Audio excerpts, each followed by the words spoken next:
Hi friends, welcome back to Akhila kitchen. చూడండి, నేను ఈరోజు కోడిగుడ్డు వంకాయ పులుసు ఏ విధంగా చేయాలనేది చూపిస్తాను. ఇది సూపర్ కాంబినేషన్ రైస్లో. మీరు పూర్తి వీడియో స్కిప్ కాకుండా చూడండి. ఇది అంత టేస్టీగా ఉంటుంది అంటే అంత టేస్టీగా ఉంటుంది.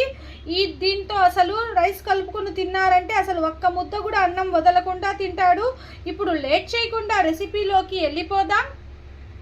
ముందుగా స్టవ్ వెలిగించి కడాయి పెట్టుకోవాలా. కడాయి బాగా హీట్ అయిన తర్వాత ఓ 2 టేబుల్ స్పూన్ ఆయిల్ వేసుకోవాలండి.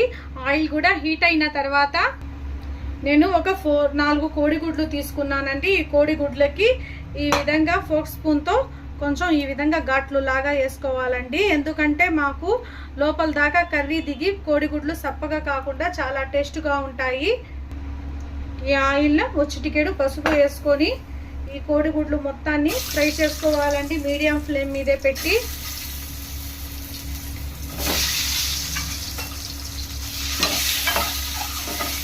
ఇది కొంచెం కలర్ వస్తే మాకు కర్రీలో బాగుంటాయి. చూడండి, ఈ విధంగా ఫ్రై అయితే మాకు సరిపోద్ది. ఇప్పుడు పక్కన తీసుకుందాం. అదే కడాయిలో ఇంకో 2 టేబుల్ స్పూన్ ఆయిల్ వేసుకోవాలా. ఆయిల్ కొంచెం హీట్ అయిన తర్వాత నేను 1/2 టేబుల్ స్పూన్ జీలకర్ర వేసుకోండి. జీలకర్ర వేసుకొని ఇందులోనే ఒక సన్నగా కట్ చేసుకున్న ఆనియన్ కూడా వేసుకోవాలా.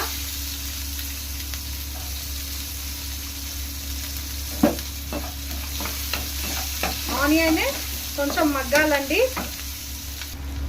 ఆనియన్ ఈ విధంగా కొంచెం మగ్గిన తర్వాత ఓ 2 టమాటాలు ఈ విధంగా సన్నగా కట్ చేసి వేసుకున్నాను. ఇది కూడా కొంచెం మగ్గనిద్దాం. ఇందులోనే ఈ విధంగా టమాటాలు మగ్గుతున్నప్పుడే మీ స్పైసీనెస్ని బట్టి రెడ్ చిల్లీ పౌడర్ వేసుకోండి. నేనైతే 2 టేబుల్ స్పూన్ వేసాను. ఒక చిటికెడు పసుపు, నేను ఓ 2 టమాటాలు, ఒక ఆనియన్ ఈ విధంగా మెత్తగా గ్రైండ్ చేసి పెట్టుకొని ఉన్నానండి. ఇవి కూడా వేసుకుందాం. ఈ విధంగా గ్రైండ్ చేసి పెట్టుకొని వేసుకుంటే మాకు ఇది కొంచెం గ్రేవీని ఇస్తుందండి. ఇది పచ్చి వాసన పోయే వరకు ఫ్రై చేసుకోవాలా. ఈ మసాలా ఫ్రై అవుతున్నప్పుడే నేను కొంచెం జీలకర్ర మెంతుల పొడి ఆల్రెడీ నేను గ్రైండ్ చేసి పెట్టుకొని ఉన్నానండి. ఇది కూడా వేసుకోవాలా. ఇది బాగా ఫ్రై అవ్వాలండి. ఇది బాగా ఫ్రై అయితేనే మాకు దీంట్లో ఉన్న పచ్చి వాసన మొత్తం పోయి టమాటాలు మొత్తం బాగా ఫ్రై అవుతాయి. ఇందులోనే 1 టేబుల్ స్పూన్ గల్లుప్పు వేసుకోండి. మసాలా ఫ్రై అయ్యేటప్పుడే ఇంకా బాగా ఫ్రై అవ్వాలండి.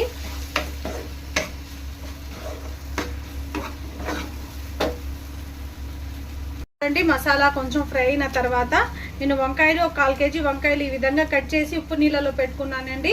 ఈ వంకాయలు కూడా ఈ కర్రీలో వేసుకుందాం.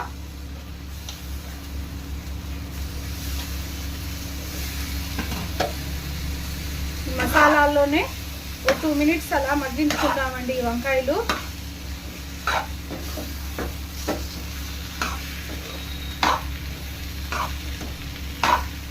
సూపర్గా ఉంటుందండి ఈ మసాలా వంకాయ కర్రీ. కోడిగుడ్లు వేసి పులుసు చేస్తే సూపర్గా ఉంటుంది. ఇందులో నేను ఒక చిన్న నిమ్మకాయ సైజ్ అంత చింతపండు ఈ విధంగా జ్యూస్ తీసి పెట్టుకున్నానండి. ఇది కూడా వేసుకోవాలా. మీ పులుపు దనాన్ని బట్టి వేసుకోండి. ఇందులో ఒక 2 మినిట్స్ అలా వేసి మగ్గించుకుందాం.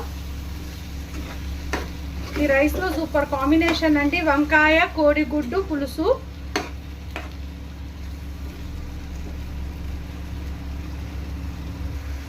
ఇందులోనే ఇప్పుడు నేను 1.5 గ్లాస్ వాటర్ వేస్తున్నాను.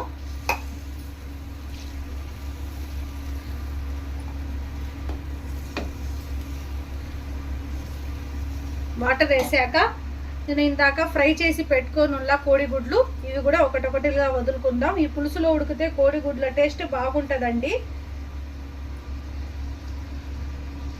ఒక 10 మినిట్స్ వరకు ఉడకనిద్దాం. మధ్య మధ్యలో మీరు చూసుకుంటా ఉండండి. చూడండి ఫ్రెండ్స్, మన కర్రీ అయితే ఆల్మోస్ట్ ఉడికిపోయింది. ఇప్పుడు ఏమంటే కొంచెం తక్కువ మంట మీద పెట్టేసి పైనుంచి కొత్తిమీర చల్లేద్దాం. మనకు గ్రేవీ కన్సిస్టెన్సీ అయితే సరిపోద్ది ఫ్రెండ్స్. ఈ విధంగా గ్రేవీ పెట్టుకుంటే మనకు రైస్లో కలుపుకొని తినడానికి కూడా చాలా బాగుంటుంది. ఇప్పుడు లో ఫ్లేమ్ మీద ఒక 2 మినిట్స్ పెట్టి స్టవ్ కట్టేద్దామండి. చూడండి, ఇప్పుడు నేను స్టవ్ కట్టేస్తున్నాను. మన కర్రీ అయితే రెడీ అయిపోయింది. వంకాయ కోడిగుడ్డు మసాలా పులుసు సూపర్ టేస్ట్ ఉంటుంది ఫ్రెండ్స్. ఈ కర్రీ రైస్లో కానీ చపాతీల్లో కానీ super combination.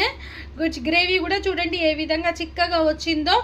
Please like, share, subscribe friends. Subscribe my channel Akhila kitchen. ఇలాంటి మరిన్ని టేస్టీ రెసిపీస్ కోసం మన ఛానల్ని సబ్స్క్రైబ్ చేసుకోండి ఫ్రెండ్స్. ఎంత టేస్ట్గా ఉంటుందంటే అంత టేస్ట్గా ఉంటుంది. Thank you.